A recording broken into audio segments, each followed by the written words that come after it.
Hey folks, Colin here from Sumthins Recording, and today I want to show you how to mix multiple pianos to fit together in one track.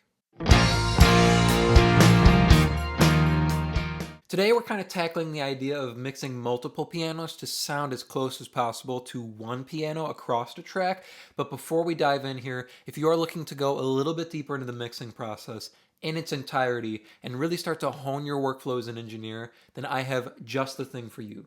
It is my 7-step mixing checklist, and it's just a simple PDF that will walk you through the entire mixing process, step by step, to help you get professional and radio-ready mixes without any more of the hassle and without any more of the guesswork. It is a completely free guide, and you can download it below using the link in the video description. Now let's jump in here and look at these pianos. We have 4 different piano tracks for these songs.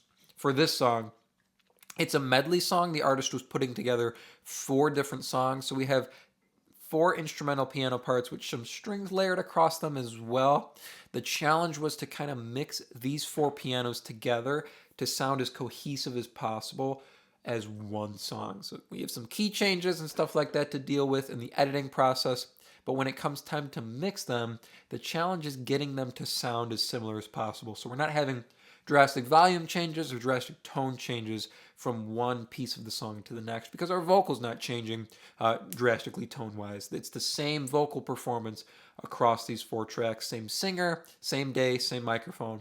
So that's not changing. We need our piano to be as consistent as possible as well across 4 different songs here.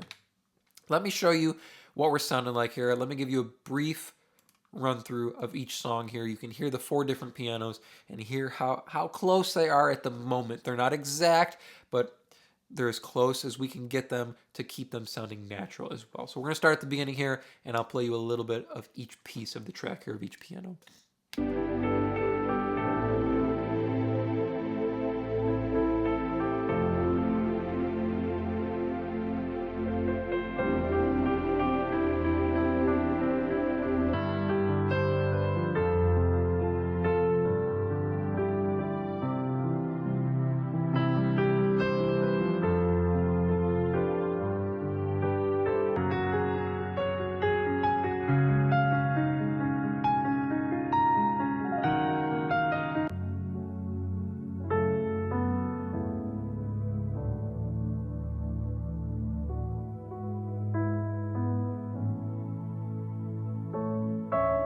You can hear we have some tone changes across the board here, but we're trying to get that same warm feeling piano in all 4 tracks.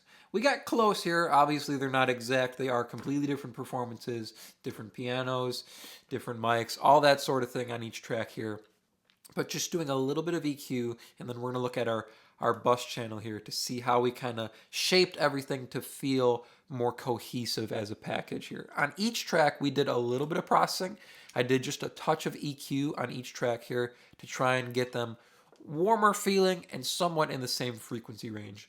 The one we were probably trying to match the most here was this last piano because it had pretty much no top end at all. So if I hit play here, you can see there's not much up there in the top end.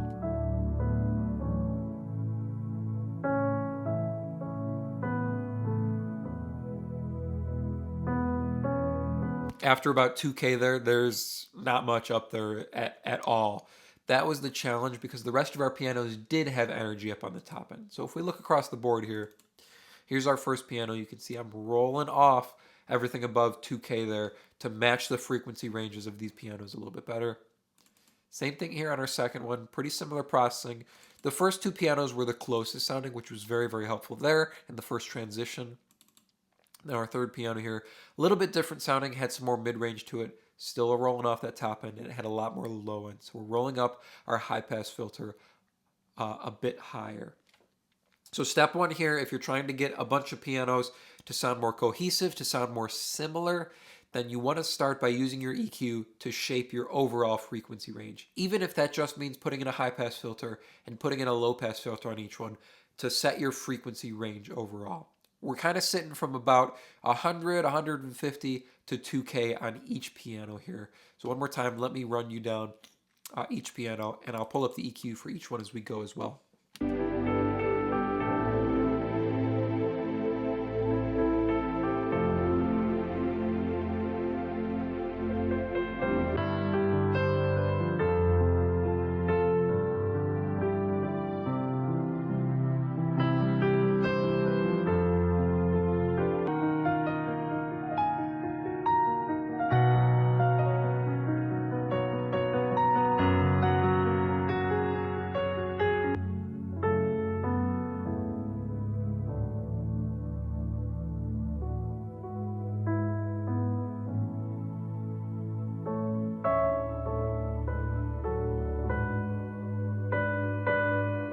You can hear that last track there has some noise on it as well, which is another thing that we deal with down the line here. Now, the way we kind of package these together and make them feel more cohesive across the board, across all 4 tracks, is using multiband compression. So this looks kind of scary here with all the red. Same thing on the second one here. You don't have to go as heavy or as far as I do here. I'm doing it for a stylistic choice, especially with the last track we have here.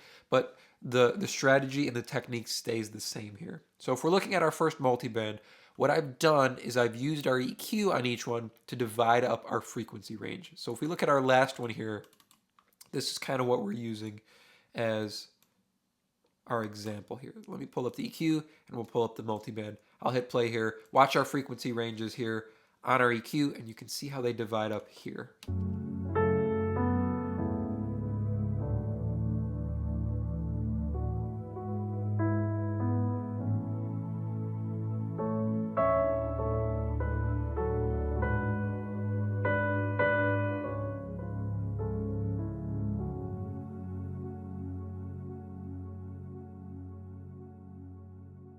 You can see where our energy lies for each section here. I've used all 5 bands here. Our first band is our low end, so that's 182 hertz and below. You can see that's where our low end energy is staying here on all of our pianos across the track here. Our second band, this is kind of our low mid area. We're going from about 182 hertz up to almost 600 here. We're at 559. That's our mid range and our low mid area. Then jumping up into our mid-range here, our higher mid-range. This is going from about 600 to about 1K, so 559 to 1.14K here. That's our high mid area. Here is our 1.14K up to 2.86K, so almost up to 3K here. That's our high mid area. That's where our high mid energy is. And then here's our top end. You can see how low that is because of the roll off we have at 2K. So we're pulling it down to control that, and then we can pull it up if need be later. So that's 2K and above there. Listen one more time and you can see where the multiband is working. We'll look at the second track here. It has the most energy on it.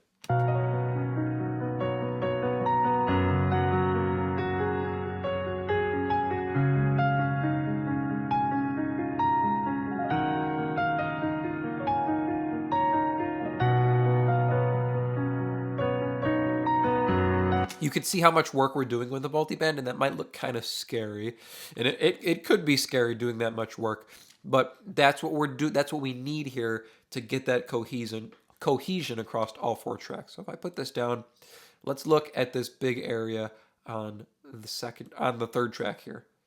So there's a lot of energy going on right here in our third track. That's where I used to get the compression set on the multiband.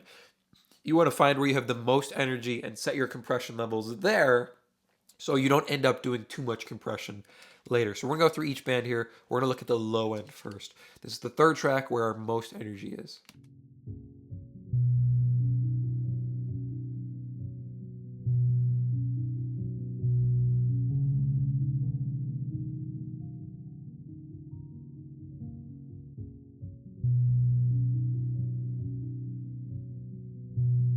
You can see how much compression there we're doing. The ratio across the board here on each band is going to be 20-1. So we're using it like a limiter. We're pulling it down. It's kind of our brick wall that things will slam into so we can even out our frequency ranges. Fastest attack, fastest release. I don't want it to hold on really long, especially because the ratio is so aggressive. I want it to hit and let go each time here. So you'll see how fast our meter's moving one more time here.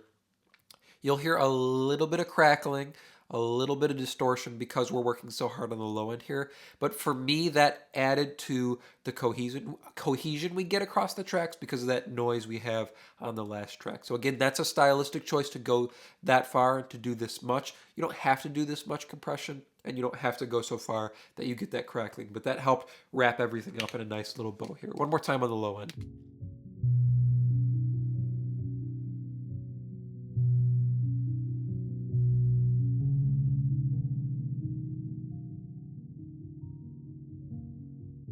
Awesome, so that's our low end there. Moving up into our low mid area now. This is what our low mid area sounds like. This is our 182 to 559 hertz. Same ratio, same attack and release settings here across the board. Our threshold's a little bit higher. We had a little less energy here, and we didn't need to do as heavy work here across the board. So take a listen here, and you can see how much compression we're doing on the low mid band.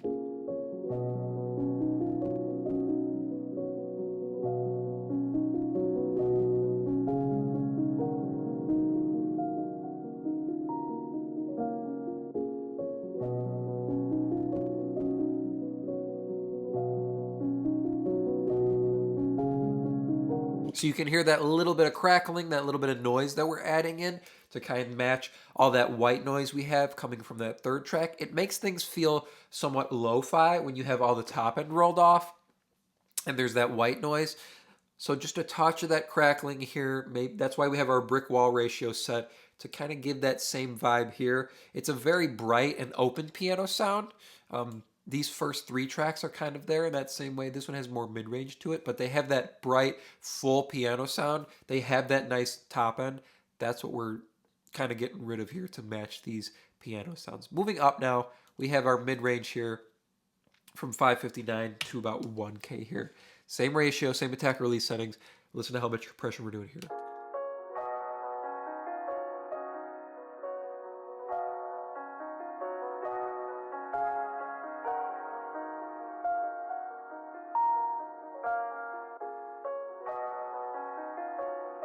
On this particular piano, our third track, we're doing the most work here in the mid-range. It's another reason I chose the third track. It has the most energy, the most volume in this section, and it has the most mid-range. So I can tackle that and make sure that's sitting okay. The rest of them are kind of even low-end wise and low-mid wise. It's just our mid-range and our top end that changes across our tracks here. So moving up, here's our high-mid energy now on this middle track.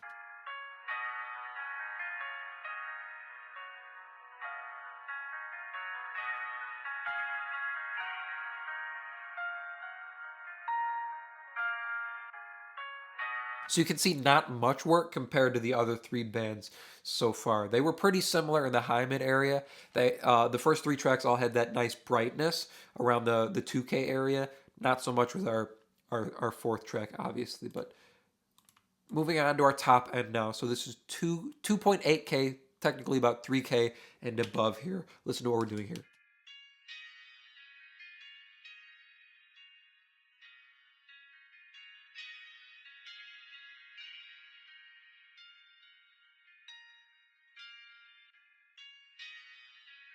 Just barely tapping it on those bigger notes there. Another reason I chose the third one because it has that most energy there. We can just tap things with the high end. Because we have that roll off, we're not going to do much work up there, but we can tap anything that does jump out to get another level of control here. Once I kind of get things in place like that, I just duplicated it here and did just a touch more across the board just to balance things a little bit better. And you can see on this particular unit here, I used the actual gain on each band here to do a bit of EQing if you say, right? It's just a touch of balancing in each chain.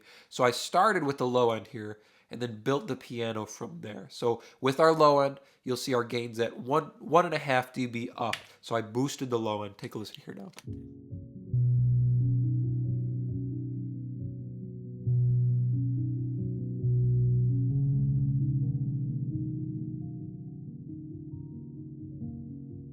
So once we get our low end set, now we move up into the low mid area. So I'll add the low mid band and I can use the gain knob to balance the low mid band to sit where I want with the low end.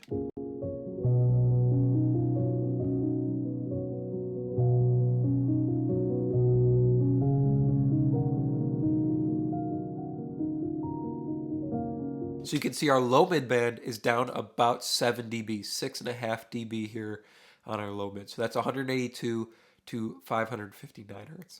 Now we'll move up, we'll add our mid range in. You can see we're about 3 dB down on our mid range here. That's the nice thing about using a multiband.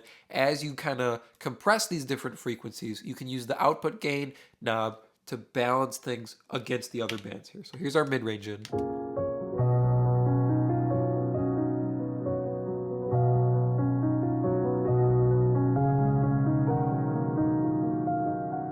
You can hear that bit of noise, that bit of crackling on the top end, giving us that lo-fi vibe. Moving up to our high-mid area now, just going down almost a dB here. Again, there's not much work to be done on this high mid band, and then even less on our top end here. But here's our high mid band in with everything else.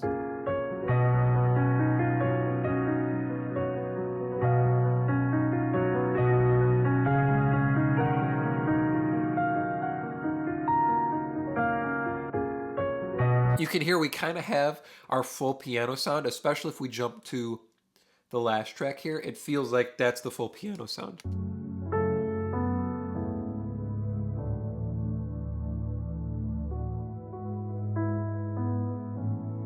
Because there's not much energy up there. That's why you can see our bands move this way, right? Most energy is down at the bottom, a little less, a little less, a little less, and a lot less here at the back end. So let's add in our high end band. So 2K and above, or 3K and above here about. You can see how much we're boosting the top end. So we've got our top end controlled. We did our roll-offs. We have our compression in place with our multiband. Now we can boost that top end to sit it where we want it. We don't want to boost too much because we have that air, that noise on the last track. And now we've got that nice crackling that we added across our first 3 tracks. So take a listen here.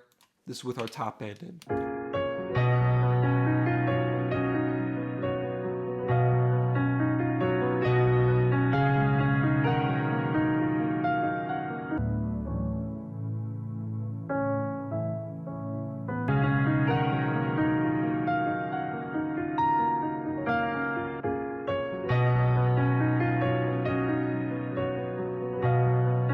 Now the other thing you could do here, let me unsolo all these bands. The other thing you could do, because that last track has that white noise in it, is you could send the first 3 tracks.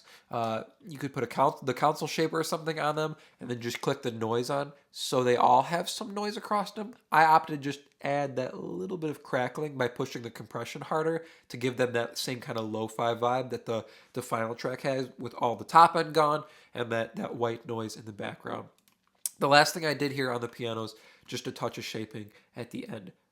Touch a low end and touch a mid-range out. So listen across the board here one more time. You can hear how our finished pianos sound inside the mix here.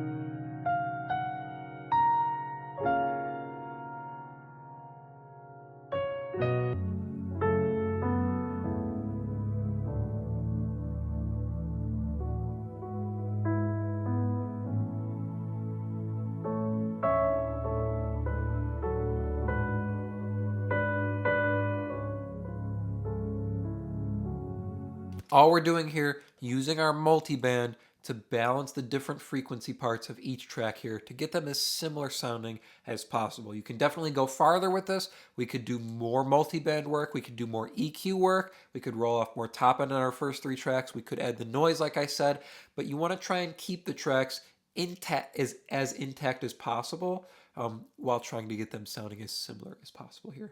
I hope that was helpful for you. As I mentioned at the beginning of the video, if you are ready to take your mixes to the next level and really start dialing in your workflow as an engineer, then I have just the tool for you, and it is completely free. It is my 7-step mixing checklist, and you can download it below to start creating more professional mixes in less time. Thank you so much for watching, and I will see you in the next video.